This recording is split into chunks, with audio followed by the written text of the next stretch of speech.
السلام علیکم ورحمۃ اللہ وبرکاتہ۔ الحمد للہ نحمده ونستعینه ونستغفره ونؤمن به ونتوکل علیہ ونعوذ باللہ من شرور انفسنا ومن سیئات اعمالنا من يهده الله فلا مضل له ومن يضلله فلا هادي له ونشهد أن لا إله إلا الله وحده لا شريك له ولا نظير له ولا مثل له ولا مثال له ونشهد أن سيدنا وسندنا وشفيعنا ومرشدنا ومولانا وملجانا محمد وبارك وسلم وصل عليه۔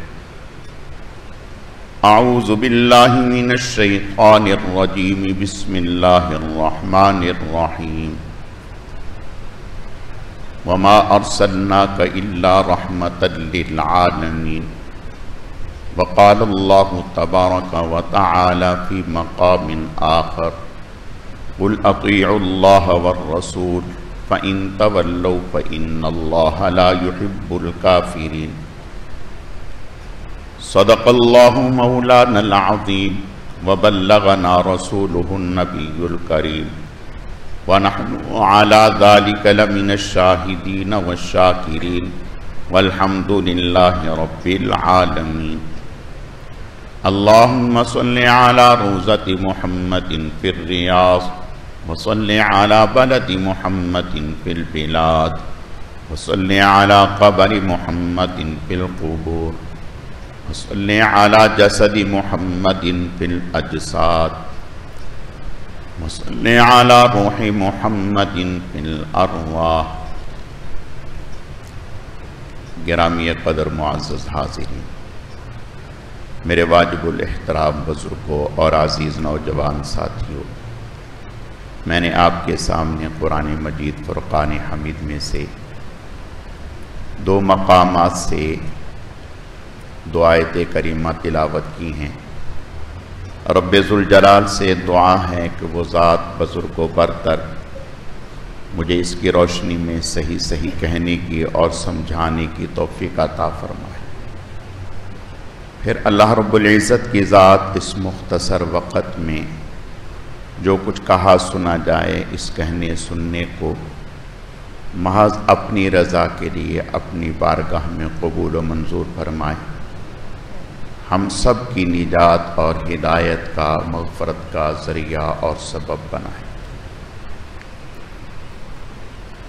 میری آج کی مختصر گزارشات کا موضوع اور عنوان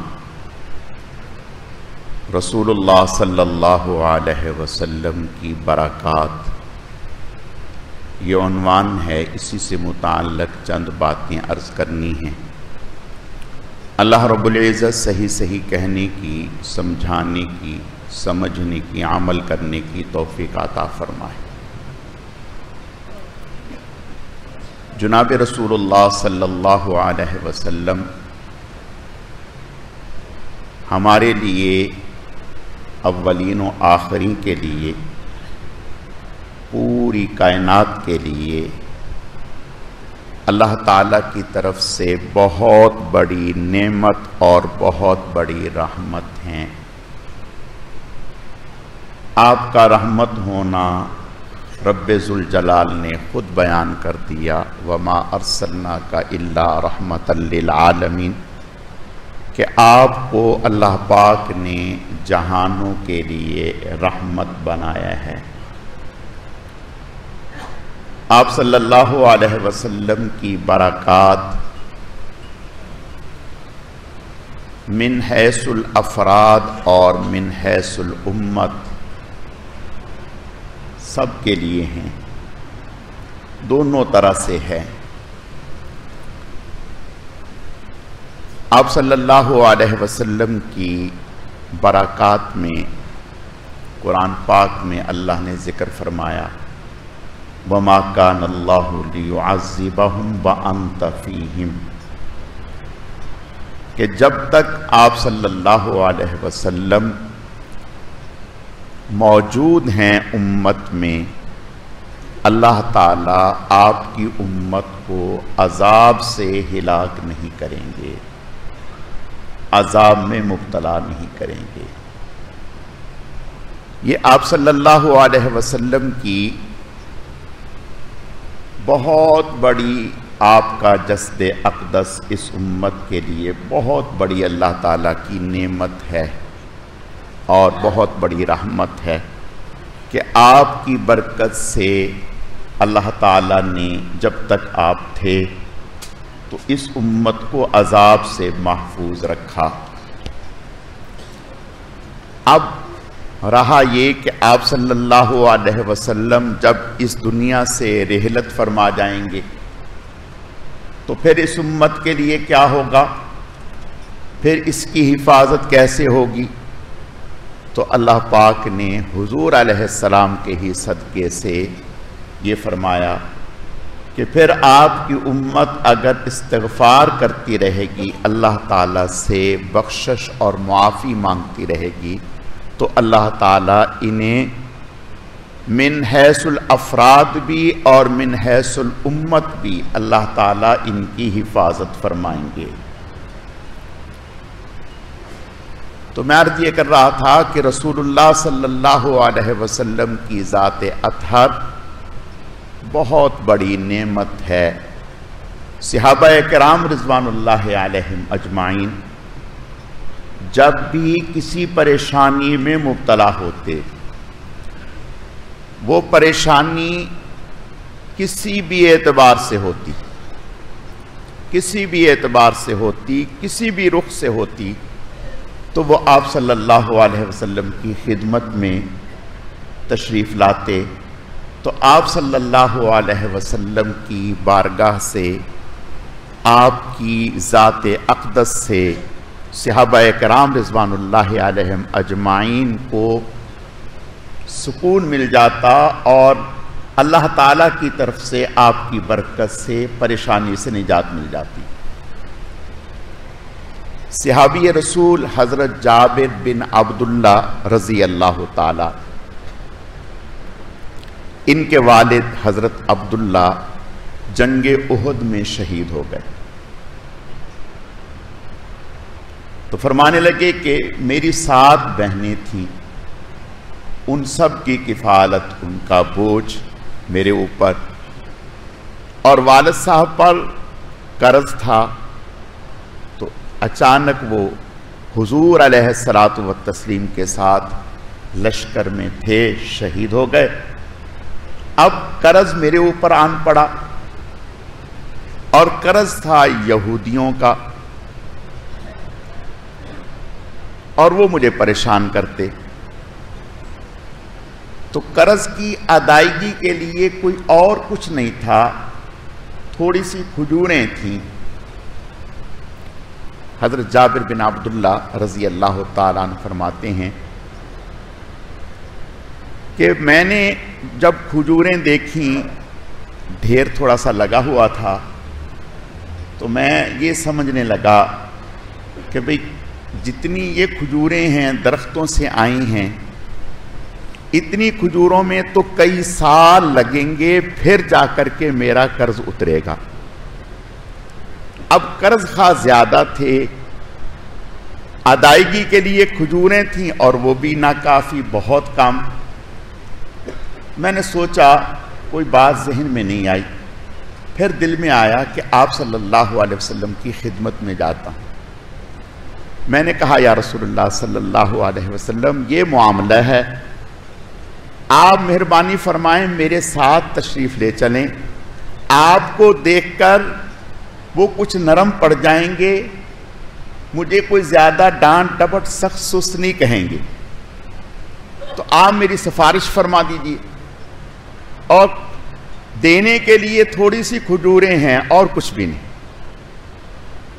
آپ علیہ السلام حضرت جابر رضی اللہ تعالیٰ فرماتے ہیں کہ آپ صلی اللہ علیہ وسلم میری درخواست پر تشریف لائے، جہاں ہمارے کھجوروں کے درخت تھے وہاں کھجوریں پڑی ہوئی تھیں، تو آپ صلی اللہ علیہ وسلم قرض خواہ بھی تھے، آپ صلی اللہ علیہ وسلم نے ان کھجوروں کے ارد گرد 1-2 چکر لگائے، 1-2 چکر لگائے، اور پھر آپ صلی اللہ علیہ وسلم نے کچھ پڑھا، اور پھر آپ صلی اللہ علیہ وسلم وہاں کھجوروں کے پاس بیٹھ گئے اور مجھے فرمایا کہ اب ایک ایک کو بلاتے جاؤ اور تول تول کے دیتے جاؤ۔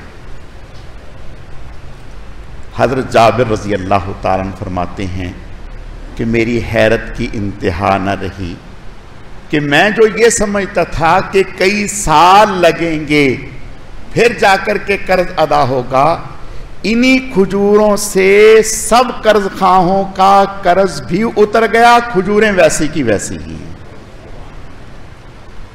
کھجوری ویسی کی ویسی۔ یہی حضرت جابر رضی اللہ تعالیٰ آپ صلی اللہ علیہ وسلم کے ساتھ سفر میں تشریف لا رہے تھے، لشکر میں ان کا اونٹ حضرت جابر رضی اللہ تعالیٰ عنہ کا چلتے چلتے اچانک رک گیا، اچانک رک گیا۔ آپ صلی اللہ علیہ وسلم، اللہ پاک نے آپ کو کیا طبیعت عطا فرمائی تھی کہ ہر ایک پر نگاہ ہوتی تھی، لشکر میں ہر ایک پر نگاہ ہوتی تھی۔ تو آپ نے لشکر میں مجھے دیکھا تو میں پیچھے رہ گیا تھا، میری سواری رک گئی تھی، باقی لشکر آگے نکل گیا۔ تو آپ صلی اللہ علیہ وسلم پیچھے تشریف لائے اور دیکھا کہ میں کھڑا ہوں۔ مجھے پوچھا جابر کیا ہوا؟ میں نے کہا یا رسول اللہ صلی اللہ علیہ وسلم، میرے اونٹ کو پتہ نہیں کیا ہو گیا، اچھا خاصا چل رہا تھا، اب جو ہے یہ رک گیا، اب چل نہیں رہا۔ فرماتے ہیں کہ آپ صلی اللہ علیہ وسلم نے میرے اونٹ کو تھوڑا سا ڈانٹا اور ہاتھ لگایا، تو فرماتے ہیں کہ میرا اونٹ جو ہے وہ اتنا تیز چلنے لگا کہ اب لشکر پیچھے اور میں آگے۔ تو آپ صلی اللہ علیہ وسلم میرے ساتھ میرے پاس تشریف لائے اور آ کر کے فرمایا جابر جی یا رسول اللہ آپ کے اونٹ کا کیا حال ہے؟ تو میں نے کہا یا رسول اللہ اسے آپ کی برکت پہنچ گئی، اسے آپ کی برکت پہنچ گئی یا رسول اللہ، یہ آپ کی برکت سے اب تیز رفتار ہو گیا۔ آپ نے فرمایا ہمیں بیچ دو، یا ہمیں بیچ دو۔ حضرت جابر فرماتے ہیں میں نے کہا جی یا رسول اللہ ٹھیک ہے میں آپ کو بیچتا ہوں اتنے پیسوں میں، لیکن آپ کے حوالے مدینہ جا کے کروں گا۔ آپ نے فرمایا ٹھیک ہے۔ مدینہ پہنچے، میں اونٹ لے کر حضور کی خدمت میں حاضر ہوا، یا رسول اللہ یہ آپ کا اونٹ ہے۔ آپ نے حضرت بلال سے فرمایا کہ بھئی اتنے پیسے ان کو دے دو۔ وہ مجھے پیسے دے دیے۔ فرماتے ہیں جب میں جانے لگا تو حضور نے فرمایا جابر یہ اونٹ بھی آپ کا ہے، پیسے بھی آپ کے ہیں۔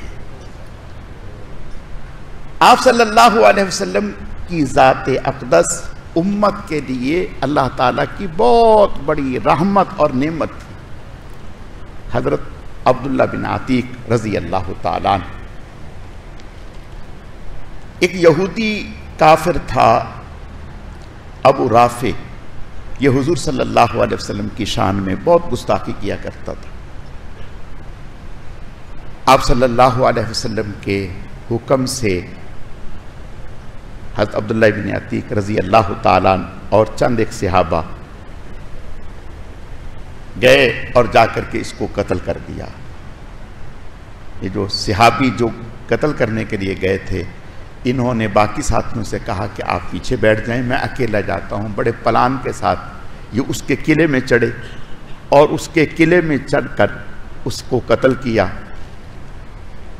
کہنے لگے جب میں نے اس کو قتل کر دیا مجھے اطمینان ہو گیا، میں نے اسے قتل کر دیا تو مجھے تھوڑی سی گھبراہٹ سی ہوئی، میں زینے کی طرف آیا تو مجھے پتہ نہ چلا تو میں زینے سے نیچے گر گیا۔ جب زینے سے نیچے گرا تو میری پنڈلی کی ہڈی ٹوٹ گئی، پنڈلی کی ہڈی ٹوٹ گئی۔ میں نے اپنا عمامہ اتارا اور اپنی ہڈی پر باندھا، جیسے کیسے بھی تھا میں اپنے ساتھیوں کے پاس پہنچا جو تھوڑے ہی ساتھ فاصلے پر تھے. تو میں نے ان سے کہا کہ میں اس وقت تک یہاں سے نہیں جاؤں گا جب تک کہ یہ یقین نہ ہو جائے کہ واقعتاً وہ قتل ہو گیا. تو صبح اس کے قلعے سے اعلان ہو گیا کہ رات کو ابو رافع یہودی کو کسی نے قتل کر دیا. اب میں اپنے ساتھیوں کے ساتھ، میرے ساتھیوں نے مجھے اٹھایا اور حضور کی خدمت میں لا کر کے پیش کر دیا.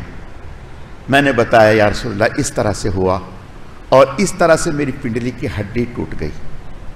فرماتے ہیں کہ آپ نے ارشاد فرمایا اچھا اپنا امامہ اتارو، یعنی اس ٹانگ سے کپڑا اتارو. تو فرماتے ہیں میں نے کپڑا اتارا، آپ نے یوں ہاتھ پھیر دیا، درد بھی ختم ہو گیا اور ٹانگ بھی ایسے ہو گئی جیسے کبھی ٹوٹی ہی نہیں، جیسے کبھی ٹوٹی ہی نہیں. حضرت ابو ہریرہ رضی اللہ تعالیٰ خود مسلمان ہو گئے. والدہ مسلمان نہیں تھی. جب یہ انہیں اسلام کی دعوت دیتے تو وہ آگے سے کوئی ایسی بات کرتی جس سے انہیں تکلیف ہوتی.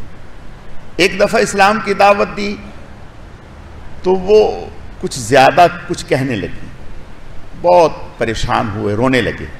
آپ علیہ السلام کی خدمت میں آئے، آ کر کے فرمانے لگے یا رسول اللہ صلی اللہ علیہ وسلم والدہ کے لیے دعا فرما دیں، اللہ انہیں ہدایت دے. آپ علیہ السلام نے ہاتھ اٹھا لیے اور دعا فرما دی. حضرت ابو ہریرہ فرماتے ہیں کہ میں دعا کے بعد چل پڑا گھر کی طرف.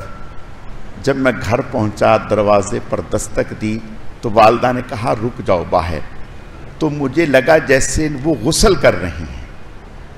تو فرمایا والدہ نے غسل کیا اور جیسے میں اندر داخل ہوا تو والدہ نے کہا اشہد ان لا الہ الا اللہ و اشہد ان محمدً عبدہ و رسولہ. اسلام لے آئیں حضور علیہ السلام کی دعا کی برکت سے. صحابی رسول ہیں حضرت عثمان ابن العاص رضی اللہ تعالی. آپ صلی اللہ علیہ وسلم نے انہیں طائف کا گورنر بنایا، ذمہ دار بنایا. آپ صلی اللہ علیہ وسلم کی خدمت میں آئے، آ کر کے فرمانے لگے یا رسول اللہ صلی اللہ علیہ وسلم میرے ساتھ تو ایک عجیب بیماری لاحق ہو گئی. آپ نے ارشاد فرمایا کیا ہوا؟ فرمانے لگے یا رسول اللہ صلی اللہ علیہ وسلم میں نماز پڑھتا ہوں بھول جاتا ہوں، مجھے یاد ہی نہیں رہتا کیا پڑھا کیا نہیں پڑھا، کتنی پڑھ لی کتنی نہیں پڑھی. نہ رکعتیں یاد رہتی ہیں، نہ تلاوت یاد رہتے ہیں، نہ رکوع نہ سجدہ، کچھ یاد نہیں رہتا. میں تو عجیب پریشانی میں مبتلا ہو گیا.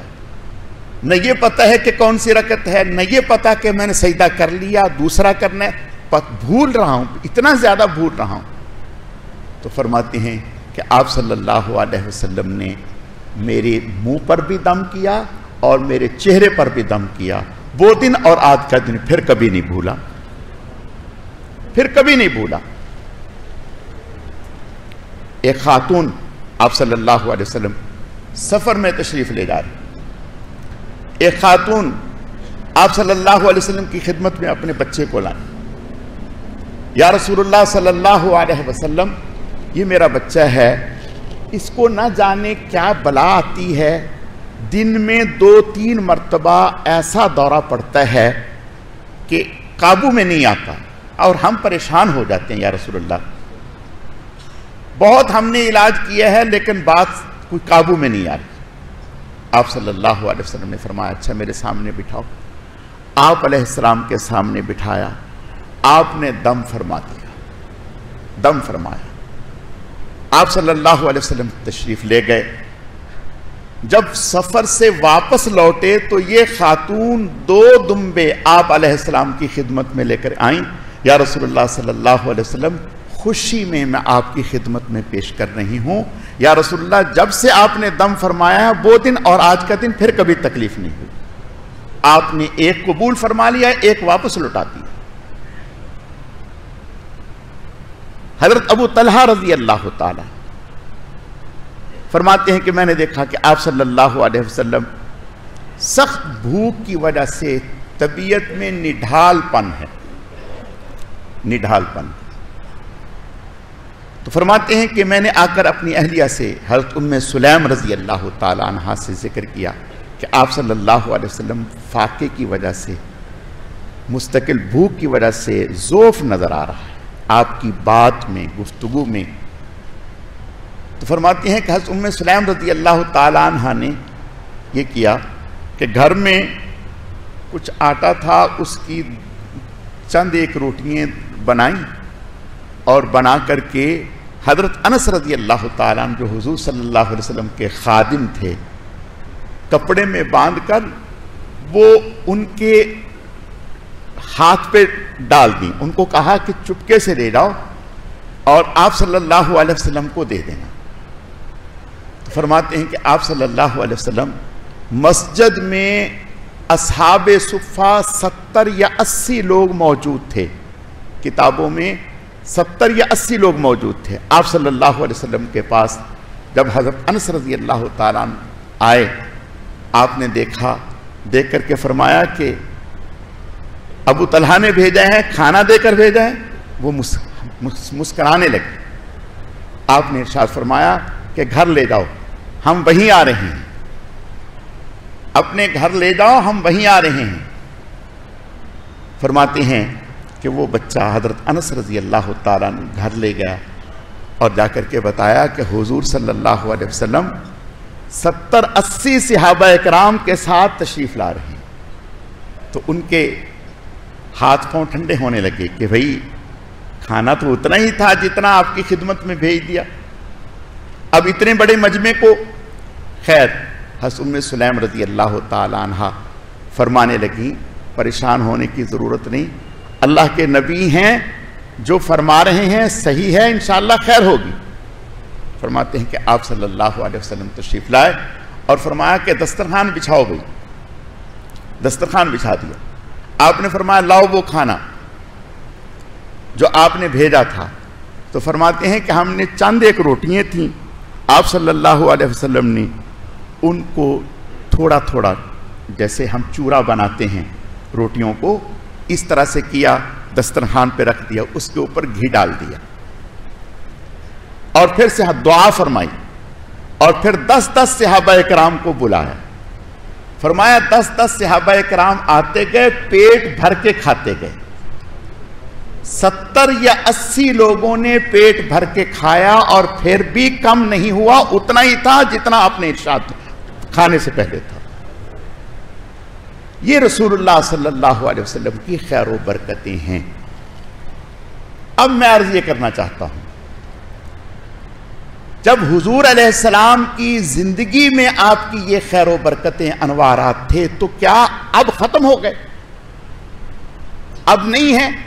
نہیں، اب بھی رسول اللہ صلی اللہ علیہ وسلم کی خیر و برکتیں ویسے ہی ہیں۔